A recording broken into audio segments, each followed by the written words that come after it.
So let's have a look at the well testing tools. And the first one is the log-log plot, and also called derivative plot. So here I've got my gauge pressure with 3 PBUs here.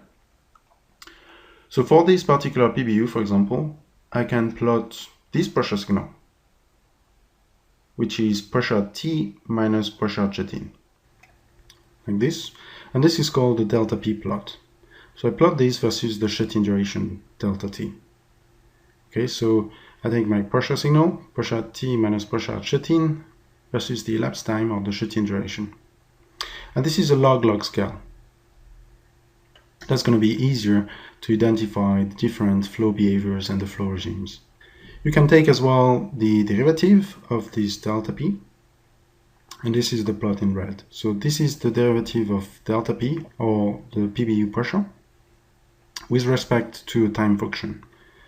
I'm not going to enter too much into details for this presentation, but we're going to spend a bit more time on this plot. And I've got 3 main statements for you. So the first main statement is a stabilization on your derivative plot could be indicative of radial flow regime. What is radial flow regime? This is a circular flow towards the wall, and that is in the horizontal plane. The level of this stabilization is going to be inversely proportional to your mobility, kh over mu. K being the permeability in the horizontal plane, h your net reservoir thickness, and mu the fluid viscosity. Okay, let me repeat this first statement. A stabilization on your derivative plot could be indicative of radial flow regime, and the level of this stabilization is inversely proportional to kh over mu. So if I have a lower stabilization, I will have a higher kh. If I have a higher stabilization, I've got a lower kh. Second main statement. The vertical separation between your stabilization and the delta P plot, so if you like between the 2 plots, is indicative of the skin or the damage in the wall. A higher separation will mean higher skin, lower separation, lower skin. The third statement is that your shut-in duration, or delta T, could be replaced, if you like, by delta R, the radius from the wall. So as delta T increases, you increase the distance from the wall. Small delta T, you are looking near the wellbore. And what you might expect to see in most cases is a long unit slope straight line and a hump on the derivative. This long unit slope straight line, if you look at the log-log scale, so I've got 1 log cycle for 1 log cycle, this represents wellbore storage.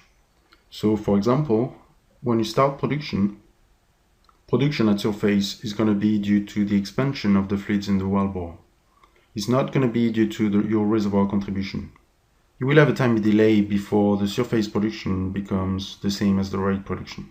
Inversely, when you shut the well in, your rate at surface is going to be 0, but your rate in the reservoir is going to be gradually decreasing towards 0, and you're going to have a time delay as well. Okay, so as delta T increase, you're looking further away in the reservoir, and you will expect radial flow regime with a stabilization, so circular flow towards the well.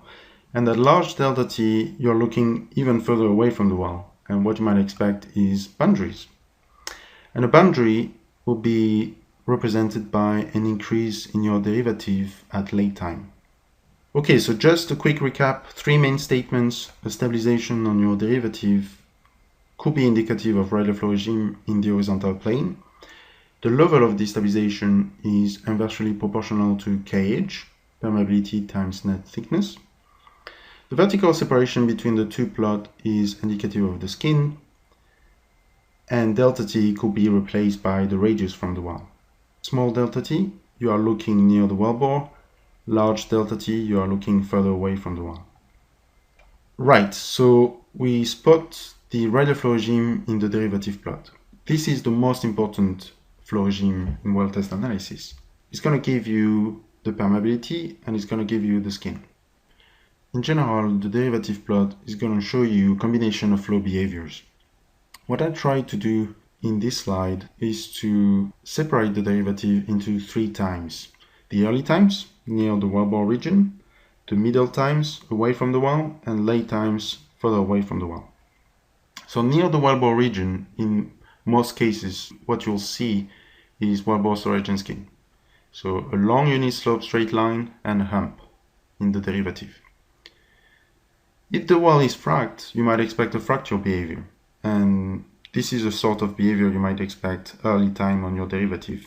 Some sort of parallel lines for delta P and the derivative, and in general you won't see this one unislope straight line. What you might expect to see is a half unislope straight line or a quarter unislope straight line.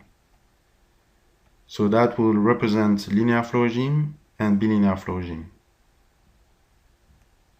Middle times, you'll see radial flow regime, hopefully, one stabilization in the derivative, but in some cases, and we're going to see this a bit later, you might expect more than one stabilization. Late time, you'll probably see some boundaries. And you got two types of features, either an increase in the derivative and then a stabilization, and depending on the level of this stabilization, that's going to be a fault or intersecting boundaries.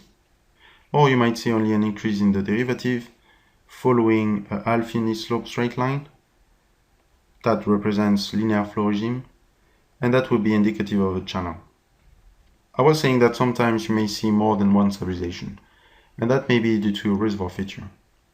So this is a simple case, vertical well, a circular flow towards the well, that's radial flow regime. So you've got a stabilization in your derivative, and again the stabilization level is inversely proportional to kh.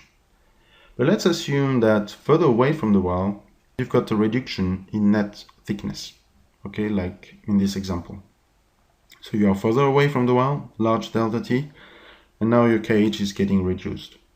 So if your kh is getting reduced, this number is getting higher, and you might expect a higher stabilization. So like this. So early time, and in this case about 1 hour on the log scale, you will have radial flow regime near the wellbore in the horizontal plane.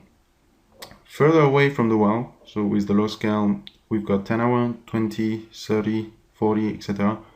Maybe about 80 hours. Now you've got the second stabilization, and that's due to reduction in net thickness. So higher stabilization as well.